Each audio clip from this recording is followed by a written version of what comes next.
Ghibli movies. So let's get started. Alright, so we have lots of movies to get through today. I'm probably just going to do like a little blurb on each. I will rate each of them that I have seen, and we'll go from there. So, let's start with Kiki's Delivery Service. This is a cozy movie, but it's quite sad and almost hopeless at points, which kind of captures the coming-of-age vibe. The bakers and the lady in the woods and the old lady that Kiki befriends are all really interesting characters. I like them a lot. So there's a lot of depth in this one. I think this one is solidly in A tier. Next we have My Neighbor Totoro. Overall, this movie is very cute. I love the 3 different sizes of Totoro. It's an interesting mix of childlike whimsy and sadness. Like, the imagination of the 2 little girls is really interesting, but the reality of their mom being ill and away from them and them missing her really gets to me. Also, I like their house. It's really cool. So I think this one is also going in A tier. I have not seen The Tale of Princess Kaguya, so I will put that right there. From Up on Poppy Hill. This is a good movie. It's definitely very lively, and I like the Latin Quarter a lot. It's got quite a sad theme overall. Made me cry a bunch. But it was down to earth and overall quite nice. So I will give this one a B. I have not seen Only Yesterday, nor have I seen Pompoko. Oh my goodness, Castle in the Sky. This is an amazing story, and it also has a really good English dub. Sheeta's voice actress really knocked it out of the park on this one. My honey also is a huge fan of Mark Hamill, and he voices the villain in this movie. The pirate crew is hilarious and endearing, and the relationship between Sheeta and Patsu is super lovely. I also love the old miner in the cave. He's so cute. This is our first S. There we go. Wow, followed up by Spirited Away. It might sound oxymoronic, but objectively, I think this is the best movie on this list. Absolutely unreal animation. The music is incredible, and it gives me chills. Amazing characters, relationships, and Chihiro has such lovely character development. There's so much to the story that everything has meaning and impact. So I saw this in theaters when it came out, and it was my first exposure to Studio Ghibli movies. What a first impression. S tier all the way. I will absolutely never watch Grave of the Fireflies. No, I will not. Alright, next is Howl's Moving Castle. Another one with a really good English dub. Christian Bale kills it as Howl. Really cool story, very magical.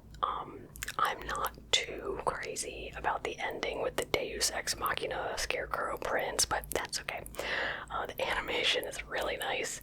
I especially like the shot of Howl's room, with all the sparkling gems and trinkets. The movie is way better than the book, in my opinion, but I did see the movie before I read the book. Sometimes what I'm exposed to first is what I prefer. So anyway, Howl's Moving Castle is S tier. Ocean Waves is next. The story was very bland and too mundane for me, but I absolutely loved the gorgeous painterly backgrounds, the 90s vibes, and the sometimes experimental nature of the animation, because they had their younger staff work on it.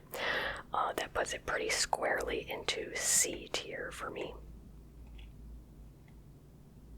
When Almost There is next. I wasn't crazy about this one. To me, it seemed to be lacking a lot of the expected Studio Ghibli painterly artistry. The story was more confusing than compelling, and the struggles and mental turmoil of being a moody, awkward, artistic, asthmatic 12-year-old girl hit a little too close to home for me. Not sure I ever hated myself, but that hopeless feeling I was definitely familiar with. I'm not sure I want to watch this one again, so I will put it in C tier. At last, we've come to Chooser's favorite, The Secret World of Arrietty. This is a beautiful movie. Lovely relationship between the two main characters. I think I read somewhere that Hayao Miyazaki enjoys representing non-romantic relationships between girls and boys, and I think that's definitely displayed in this one. They're both lonely. Arrietty out of survival, and Sho out of medical isolation. But it's my personal favorite because it really speaks to my childhood desire of being tiny and living in a dollhouse. The interior of the borrower's house is so cozy. The giant raindrops, the vibes are perfection and so dreamy to me. So this is Chooser's favorite. Next up, we have The Wind Rises. I went into this thinking it was like a regular movie and kept waiting for the plot to happen, but there really isn't one. It's biographical, and the content was really not of interest to me. Unfortunately, my expectations were completely not met, so I didn't enjoy it at all. But I've heard a lot of people really love this one. Anyway, it's D tier for me. Princess Mononoke. It was fine. The beginning had a lot of beautiful painterly scenes. I liked the community of Irontown, and I liked the time period it's set in as well. But it was a little too bloody and gooey and gory for my taste. I'm guessing they wanted something a little more mature on their roster, but it wasn't terribly compelling to me. I guess my thought is you don't need all that darkness to make your point. So Princess Mononoke is going to go in B tier. Tales from Earthsea, for a story about magic and dragons. There is decidedly very little magic and dragons. I feel like this one could have been so much bigger and more mystical, and maybe could have done something a little more impactful. The music was quite good, but the audio mixing was horrendous on the version we saw on Max. You could barely hear the voices over the music and sound effects. Overall, a huge disappointment for me. Solidly D tier for this one. Nausicaa of the Valley of the Wind. I didn't super care for this one. I really did not like the bugs. It's not terribly memorable either. But the forest scenes were reminiscent of Princess Mononoke. So nothing really much to say about this one. We're going to put it in C tier. Ponyo. Again, it was fine.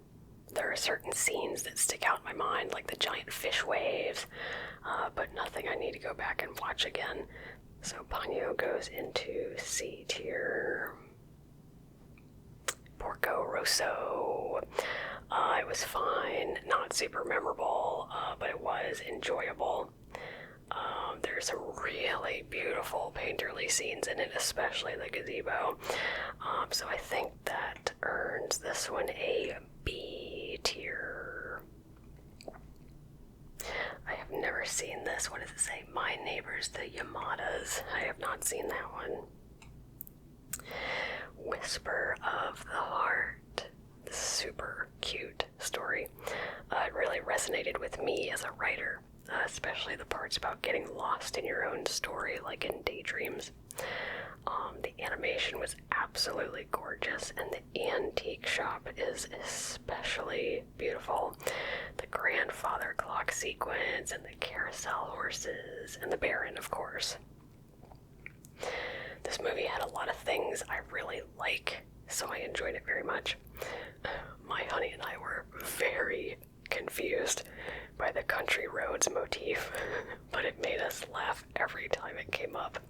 So Whisper of the Heart for me is an A tier. Let's see here, we've got The Cat Returns. It had some funny moments, but overall wasn't very good in my opinion. The art style was drastically different than all of the other movies on this list. And I think it's a spin-off, but it still felt out of place. But I did really enjoy seeing the Baron again. So Cat Returns is going to go into C tier. And finally we have Boy and the Heron. This is the newest one of the bunch. Unfortunately, I didn't enjoy this one very much at all. But the gorgeous artistry is keeping it out of D tier. The character design of the grannies is great. And the more painterly scenes were stunning, like the lamps in the tower. I just wanted to pause and just live in that scene for a while. So beautiful. The problem is I didn't care much for the plot. Nothing in it resonated with me personally, so I was just kind of like along for the ride. To be honest, it felt like a big mashup of all the other movies because I noticed elements included from a lot of them. So Boy and the Heron's gonna go into C tier. So this is my final tier list as we scroll through.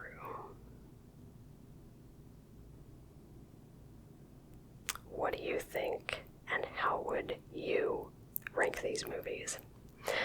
As always, guys, thank you so much for watching, and I will catch you next time. Bye.